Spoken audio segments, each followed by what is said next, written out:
¿Cómo están hoy? ¿Contentos? Sí, gracias. ¿O no todos vinieron contentos?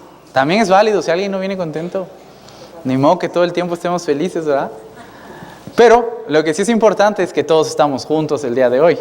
Y no importa cómo nos encontremos, estamos aquí juntos y estamos aquí como familia y estamos aquí a punto de escuchar cada uno lo que Dios tiene para nosotros.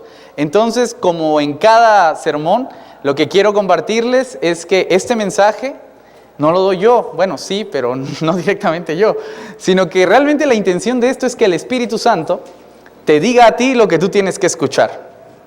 Y que lo que tú tienes que escuchar no necesariamente es lo que tiene que escuchar la persona de al lado. Puede entender de otra manera, puede tener su perspectiva de las cosas y por lo tanto no tiene que ser lo mismo que tú lo que escuche otra persona. Así que te voy a pedir que inclines tu rostro y le pidas a Dios que sea el Espíritu quien te diga hoy lo que tiene que decirte, si es que tiene que decirte algo, y podamos escuchar cada uno lo que a nosotros nos sirva. Oremos. Papá, vengo delante de tu presencia una vez más para darte gracias por este momento, para pedirte que tu Espíritu nos dirija, para pedirte que tu Espíritu Santo sea el que nos diga a cada uno de nosotros lo que tienes que decirnos, Señor. Que no pretendamos hacer de tu mensaje una sola cosa y una sola palabra, sino que estemos a favor de la diversidad, de que las perspectivas de cada uno de nosotros sean las que tu Espíritu ponga en nuestros corazones, Señor, y que podamos ser capaces de comprender esa diversidad en esta familia, Señor. Te doy gracias por la familia El Dorado y gracias por lo que vas a decirnos el día de hoy. En el nombre de Jesús, amén.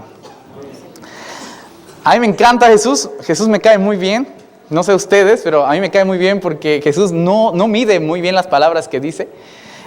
No sé si ustedes lograron leer en la traducción, pero cuando está hablando con la higuera, Jesús dice en la parábola, hay que cortarla porque está malgastando la tierra. ¿Sí lo escucharon? Sí, nada más nos está estorbando aquí la higuera, así que hay que cortarla. Algo que tenemos mal visto de Jesús, hermanos, es que idealizamos a Jesús. Siempre, todas las iglesias en todos lados idealizamos a Jesús y creemos que Jesús es el siempre bueno, el siempre amable, el siempre tranquilo, el siempre feliz, el que siempre tiene una palabra buena, el que siempre nos va a perdonar, el que siempre nos va a abrazar. Ese Jesús está muy idealizado, ¿no? Pero quizá deberías imaginarte al Jesús que en una ocasión se enojó en el templo, ¿se acuerdan? Y agarró y pateó todo lo que tenía, ¿no? ¿Sí? Imagínense al pastor acá se enoja y le da una patada al piano, estoy enojado con este piano, ¿no? Tira el púlpito. No estoy tan enojado con él, pero no le hay que dar mucho tiempo de vida. Y imagínense ese Jesús enojado, realmente muy enojado. ¿Qué pensarían de él? Dirían, ese Jesús ya perdió la paciencia, seguramente no es Dios, porque pues ni modo que el enojo lo controle, ¿no? Imagínense a Jesús triste. ¿Se han imaginado a Jesús triste? En una ocasión cuenta la Biblia que su amigo Lázaro murió. ¿Y qué hizo Jesús cuando murió? Lloró. Y ahí estamos nosotros diciéndole a la gente, no llores, hermano, todo va a estar bien. No, que llore. Déjenlo que llore. Que exprese esos sentimientos. Jesús es una persona muy normal, es una persona que se enoja, es una persona que llora, ¿sí? Y es una persona que sabe tomar decisiones. Y dentro de esas decisiones dice, si esa plantita de ahí no me sirve y me está estorbando, ¿para qué la quiero? La desecho, ¿no? Entonces hay una parte de Jesús que no nos gusta conocer, que no nos gusta comprender, porque quizá entremos nosotros en la parte en donde estorbamos, ¿no? En donde ya no progresamos, en donde ya no crecemos, y por supuesto que no nos gustaría que nos dijeran, fuera. En cambio decimos, no, sí, Jesús nos va a perdonar. ¿Sí o no? Ese es el mensaje más popular de Jesús, la parte popular de Jesús. Pero me gustaría comenzar a popularizar un poco la otra parte de Jesús. La parte del Jesús que se enoja, la parte del Jesús que siente, la parte del Jesús que llora, la parte del Jesús que toma decisiones y que tiene un mensaje bastante directo para con las cosas que no le agradan. ¿Me permitirían comenzar a popularizar esto un poquito? Para ver qué tiene esto. Entonces, para iniciar esta historia y entender la parábola, tenemos que entender lo que hay detrás de la parábola. En el capítulo 12, antes de empezar el 13 aquí en la parábola, Jesús comienza este discurso. Y en el 12, Jesús va a hablar acerca de los fariseos. De hecho, todo lo que tiene que ver ahorita está muy dirigido a los fariseos. En el 12:1 dice, en esto, juntándose por millares la multitud, tanto que unos a otros se atropellaban, comenzó a decir a sus discípulos primeramente: guardaos de la levadura de los fariseos, que es hipocresía. Entonces Jesús es un orador famoso, tan famoso que millares de personas van a escucharlo. Pues, ha de hablar bonito, o ha de decir lo que a la gente quiere escuchar. Y cuando la gente está reunida, dice que lo primero que él va a decir es: guárdense de la levadura de los fariseos. Es el primer. No dice: a ver, hermanos, vamos a orar. No dice: a ver, hermanos, vamos a cantar. A ver, hermanos, vamos al culto. O a ver, hermanos, ¿quién de ustedes se está portando mal? Lo vamos a condenar hoy.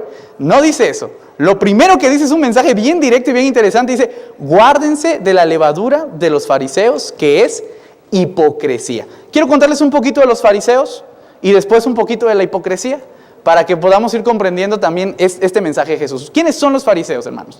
Los fariseos son un grupo de personas que leían y estudiaban el texto bíblico de antes, o sea, el Antiguo Testamento. Ellos eran muy conocedores del texto bíblico. Eran probablemente los que más sabían. Los mayores exégetas de ese momento, los teólogos de su tiempo, eran ellos. Ellos lo sabían todo. Conocían la ley y lo conocían muy bien. ¿Cómo nacen los fariseos?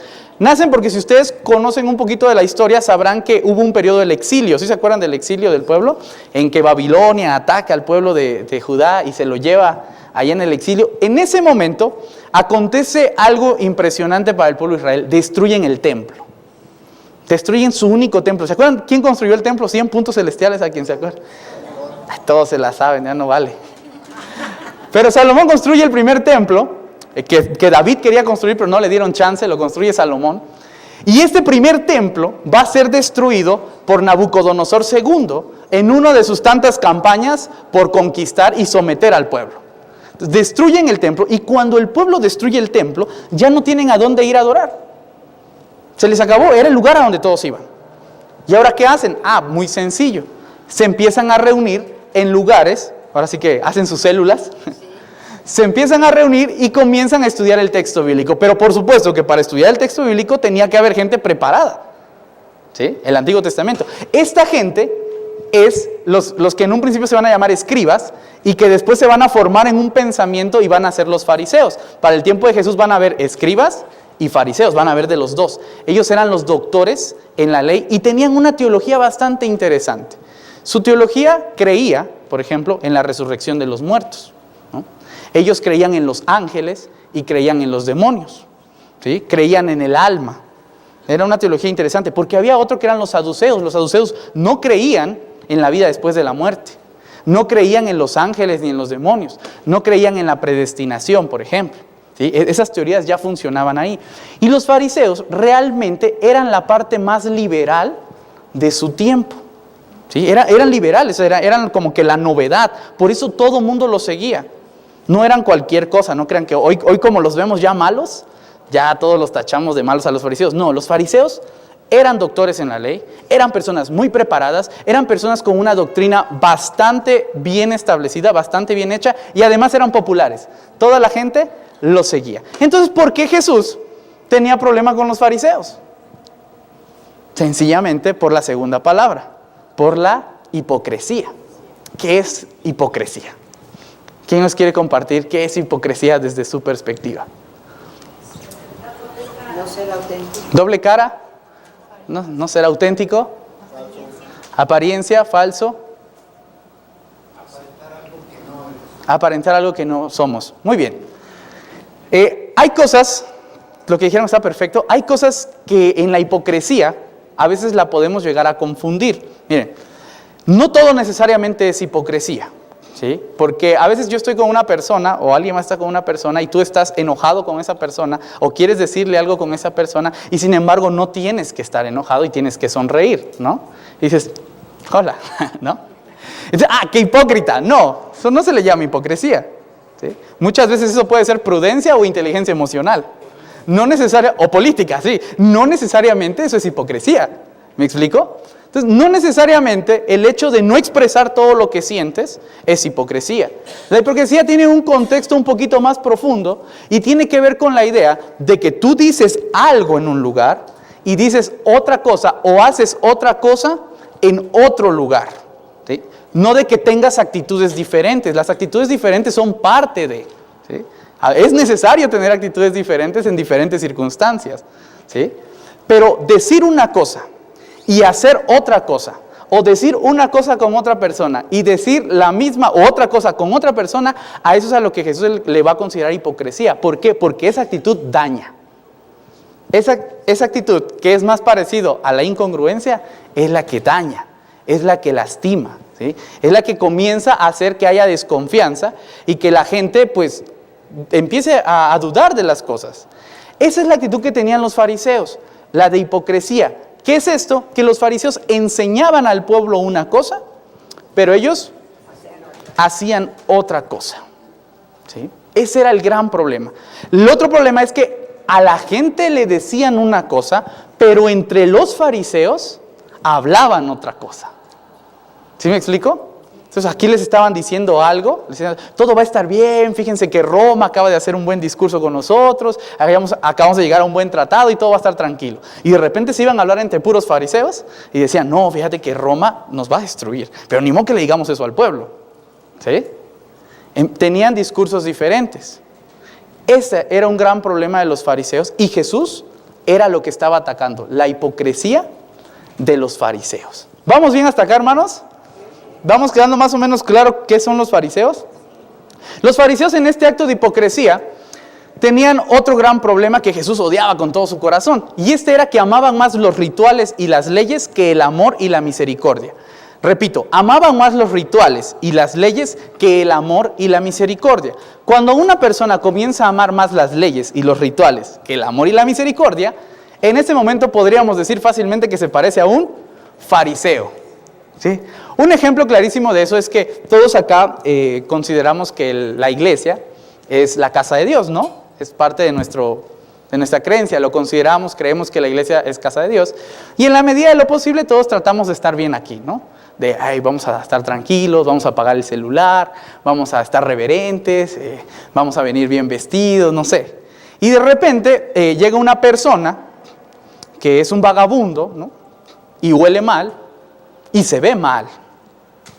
Y entonces, dentro de la ley y de los estándares de calidad, nosotros deberíamos decir, esa persona no puede pasar a un lugar tan santo, ¿sí? Tiene que estar allá afuera. Eso es amar más las leyes y el ritual que el amor y la misericordia. En el reino de Dios, nosotros deberíamos preferir el amor y la misericordia que las leyes y los rituales. Por eso, en el reino de Dios, las leyes y los rituales pueden cambiar. El amor y la misericordia no puede cambiar. Siempre, siempre, hermanos, y que nunca se nos olvide, siempre tiene que ser prioridad el amor y la misericordia que la ley y el ritual. Ejemplo, ¿qué pasaría, mis queridos hermanos, si estamos en el culto solemne, y pasa algo con uno de nuestros hermanos aquí en la iglesia? ¿Detendríamos el culto por él? Deberíamos. Porque para nosotros tiene que ser más importante el amor y la misericordia que el rito y las leyes. ¿Te das cuenta cómo tendría que funcionar las cosas en el reino de Dios? ¿Sí? ¿Qué pasaría si uno de nuestros hermanos necesita algo? ¿Utilizaríamos algo de la ofrenda del sacrosanto templo de Dios? Del alfolí del Señor, de ese lugar santísimo que es para Dios. ¿Cómo le vamos a quitar su ofrenda a Dios para dárselo a un mortal? ¿Podríamos hacer eso? Porque en el reino de Dios importa más el amor y la misericordia que las leyes y los rituales. ¿Sí te das cuenta de eso? Es necesario que nosotros aprendamos a vivir conforme al reino de Dios, porque en la medida en la que nos alejamos de esas ideas, nos empezamos a parecer más a los fariseos. Y va a llegar un momento en el que nuevamente, en pro de hacer cosas buenas, porque nadie dijo que las leyes son malas, ni las reglas ni los rituales no son malos, son buenos, pero en pro de hacer cosas buenas, terminamos volviéndonos hipócritas, legalistas, fariseos. ¿Sí? Ahí es donde está el problema que Jesús estaba atacando. Vamos bien hasta acá entonces con la idea de los fariseos. El discurso que Jesús está mencionando entonces es que está explicando cómo funcionan las cosas en el reino de Dios contra cómo funcionan las cosas en la tierra en donde los fariseos reinan. Ese es el contexto para entender la parábola de la higuera. ¿Sí? ¿Vamos bien? Por eso te quiero contar unas parábolas antes de llegar a la parábola de la higuera, que son las que se vienen desarrollando acá. Y con estas parábolas quiero darte una idea del mensaje que Jesús quería mandar para por fin entender la de la higuera. ¿Sale? Dice, en el versículo 4, en el 12:4, Jesús dice, teman a aquel que es capaz de matar el alma y no aquel que es capaz de matar el cuerpo. ¿Qué quiere decir esto? Que los fariseos tenían tan oprimidas a las personas que a veces las personas, por agradar a los fariseos y por tener el beneficio de los fariseos, o sea, porque el pastor llegara y le diera la palmadita al hermano de, bien hecha, hermano, ¿no? Con tal de tener esa palmadita en la espalda, la gente estaba dispuesta a hacer lo que sea. Aunque a veces en lo más profundo de sí ellos sabían que no estaban haciendo lo correcto. Sí, eran cosas que ellos estaban dispuestos a hacer. Por eso Jesús le dice, oigan, tienen que temer mucho más a Dios, que es quien puede destruir el alma, que aquí a todos los humanos. ¿Sí? No tienen por qué vivir teniéndole miedo a todos los humanos. Tienen que temer a Dios. Hermanos, si su conciencia delante de Dios les dice que hagan algo, porque Dios mismo se los está mandando, háganlo. Es parte de Dios. Y si eso muchas veces va en contra del status quo o de lo que nosotros decimos que es verdad, ¿sabes qué, hermano? Tienes que hacerlo. Porque es Dios contra los humanos. ¿Sí? O sea, es Dios contra nuestras leyes. Es Dios contra nuestros deseos. Y muchas veces el deseo de Dios está por encima. Y a veces va en contra de lo que nosotros hemos determinado como lo correcto. ¿Sí? Yo sé que esto suena medio raro. Debería yo al contrario estar predicando que obedezcan a la iglesia, pero no creo que ese sea el mensaje de Jesús. Creo que el mensaje de Jesús es obedezcan a Dios muchas veces a pesar de la iglesia, a pesar del sistema, a pesar del que dice y cree tener la verdad. ¿Sí? Ese es el mensaje que Jesús nos está dando. Teme más a aquel que mata el alma que a nosotros. ¿Por qué quiero decir esto? Porque, hermano, cuando tú vayas caminando con tu conciencia y sepas que a quien temes es a Dios, sabrás que Dios te ve en todos lados. Porque el pastor no te ve en todos lados. El hermano no te ve en todos lados. La iglesia no te ve en todos lados. ¿Sabes quién sí te ve en todos lados? Por eso no me sirve de nada que le tengas miedo a las reglas de acá de la tierra, que le tengas miedo a las reglas de la iglesia, que quieras quedar bien con tus hermanos porque hay que dar buen testimonio. Eso no importa. Lo que verdaderamente importa es que tu corazón esté bien con Dios, porque eso es lo que te va a hacer que estés bien en todas partes y en cualquier lugar y en cualquier momento. A eso es a lo que quiere llegar Jesús. A que tu conciencia esté primeramente con Dios. Siguiente parábola. Esta le titula Reina Valera, el rico insensato. ¿En qué consiste esta parábola? Cuenta la leyenda que en una ocasión un señor ya mayor de edad tenía muchos recursos, tenía sus graneros acá llenos y toda la cosa, entonces venía una nueva cosecha y él dice, ¿qué será que voy a hacer con esta nueva cosecha? Porque ya tengo mucha cosecha. Y entonces él empieza a planear y dice, ya sé qué voy a hacer. Voy a construir un granero más grande para que me quepa la cosecha que ya tengo, más la nueva, más todas las que van a venir. Entonces cuenta la historia que Dios lo está escuchando y se ríe. Y le dice, pobre de ti, amigo, porque tú estás planeando y no sabes que esta noche voy por ti. Esa noche, por supuesto, que él se muere. Y todos sus planes, y toda su cosecha, y todo lo que él tenía, ¿a quién le quedó? Pregunta Jesús. ¿A quién le quedó? ¿A qué quiere llegar con esta parábola Jesús? A que nos interesa mucho y nos afanamos mucho por las cosas de aquí. ¿Sí? Estamos muy interesados por las cosas de acá. Por la casa, por el coche, por el trabajo. ¿Sí? Por esas cosas que un día se van a ir. Y que cuando se vayan o te vayas tú, ¿dónde van a quedar? ¿De quién van a ser? Y a veces en pro de querer tener algo material, dejamos ir cosas como momentos, vida, emociones, Dios, familia, hijos, amigos, que podríamos disfrutar. En cambio decidimos invertirlas por algo que muchas veces no nos va a durar para siempre. Con esto no te quiero decir que todo lo que tienes está mal, porque ese es el otro radicalismo, el otro extremo. No, para nada, está muy bien que lo tengas. Aquí el problema es cuando tienes y quieres más. Y tienes más y quieres más. Y tienes otro poquito y se te antoja un cachito más. Ese es el problema que Jesús tiene. Que la gente vive pensando en querer más y no puede disfrutar lo que ya tiene.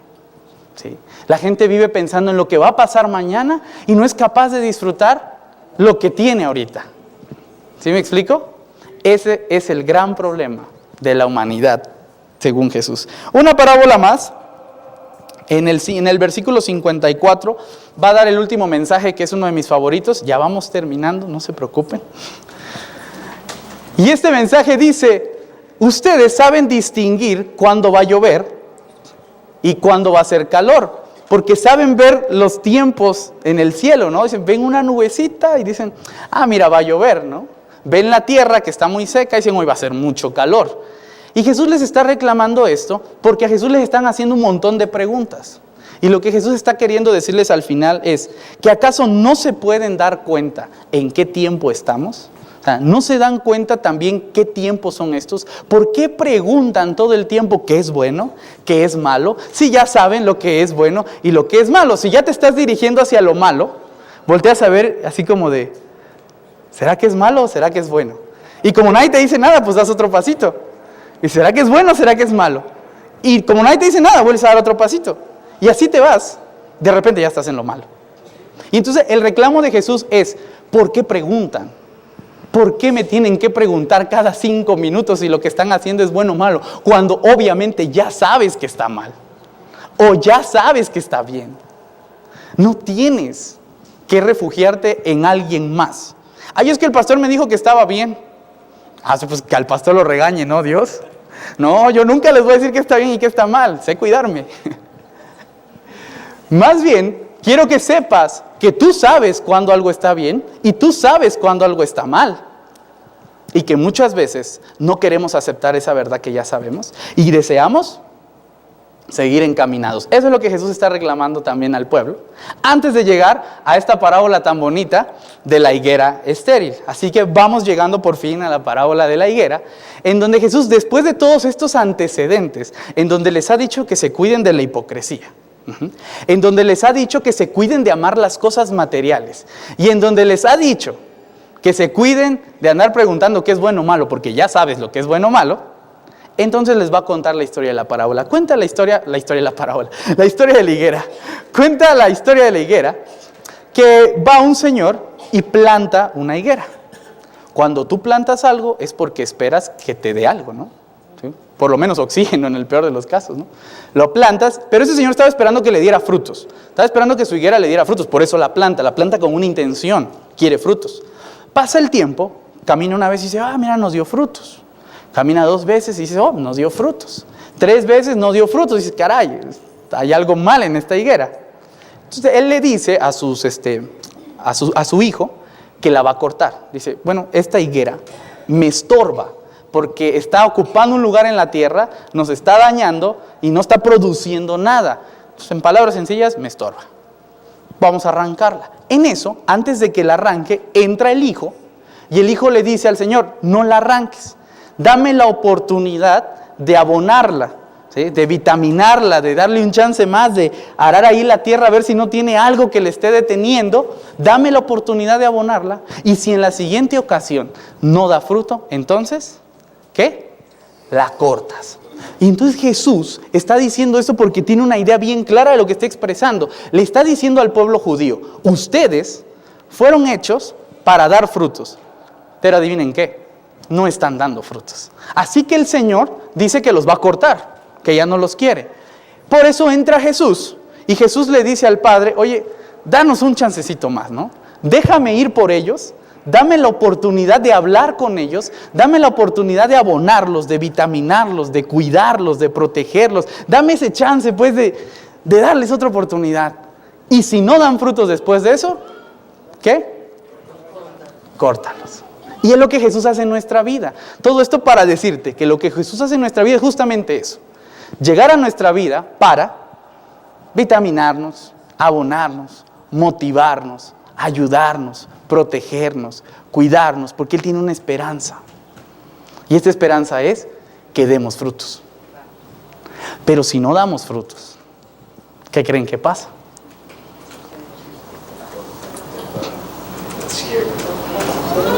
¿Qué creen que pasa? Díganlo ustedes, porque si no van a decir, ay, el pastor me condenó.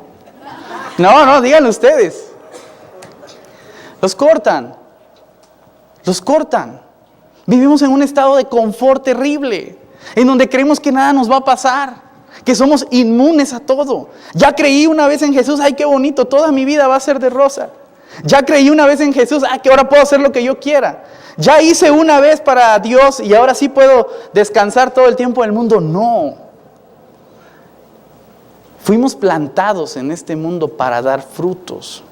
O sea, el cristiano, en su ideología, existe para dar frutos, para darle algo a la sociedad. En el momento en el que una iglesia no le da nada a la sociedad, ¿sabes qué? No le sirve a la sociedad. No le sirve. ¿Qué le estamos dando? ¿Para qué nos quieren ellos aquí? Nada más estamos ocupando un terreno bien grandote que podría ser una cancha de fútbol 7 y estarían, mira, contentísimos. Yo estaría bien contento. ¿Por qué gastamos este lugar? ¿Para qué? Ese es el mensaje. Necesitamos dar frutos, necesitamos servir de algo, pues. Porque si no servimos de algo, hermanos, estamos gastando tiempo, estamos gastando espacio, estamos gastando vida. Hermanos, si no servimos de nada, ¿para qué venimos los domingos? Si hay fútbol. ¿Por qué? ¿Por qué queremos seguir invirtiendo en esto si no estamos produciendo? Y es lo que Jesús dice. Lo que Jesús dice es: dame la oportunidad de volver a hablarles. Dame la oportunidad de volver a decirles que tienen que dar fruto. Dame la oportunidad de abonarlos, de motivarlos, de decirles que sí se puede hacer algo beneficioso para allá afuera y que no solo venimos aquí a sentarnos. Dame la oportunidad, le dice al Padre. Pero si no dan frutos, córtalos. Entonces yo me uno a lo que Jesús dice y le digo: Jesús, tienes toda la razón del mundo. Yo creo que la iglesia del Dorado puede dar frutos. Yo creo que podemos hacer muchas cosas. Si no lo logramos, planta otro en nuestro lugar. Planta algo que sí dé frutos. Pero danos la oportunidad de abonarnos una vez más para ver si podemos conseguirlo. Es más, creo que estamos cerquita de conseguirlo. Estamos a nada de conseguirlo. Y de que esa higuera deje de ser estéril y comience a dar frutos al 100%, dice la palabra de Dios. Hermano, quiero que sepas que tú estás sembrado aquí, en esta iglesia. Por alguna razón Dios te puso aquí hoy. ¿Sabes para qué? Para que escucharas que tienes que dar fruto. ¿Sale? Vamos a hacer una oración y te voy a pedir ahí en tu lugar que te des un tiempo, un momento, para hablar con Dios, lo que tú quieras decirle. Yo también voy a orar con Dios. Yo le voy a decir a Dios que nos dé otro chance, que nos siga abonando, que nos siga abonando, que nos siga abonando. Le voy a decir que queremos aprovechar esa oportunidad, ¿no? Que no nos corte todavía, que seguimos en ese camino. Y que nos ayude a dar frutos pronto. Oremos.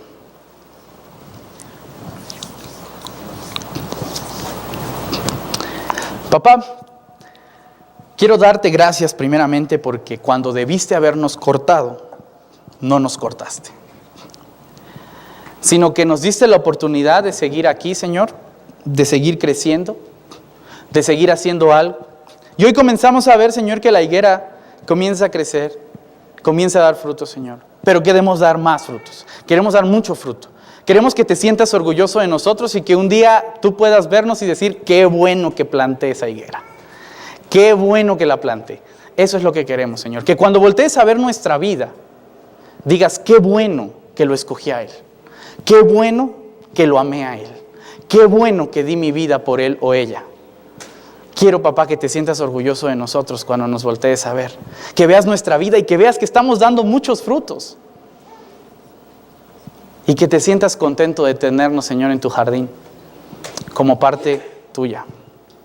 Te pido por todos los que están acá, Señor, que puedan dar mucho fruto, papá, mucho fruto. Y que como iglesia también podamos dar fruto, Padre, para seguir creciendo y para seguir, sobre todo, agradándote. Nos dejamos en tus manos, en el nombre de Jesús y bajo la dirección de tu Espíritu Santo. Amén.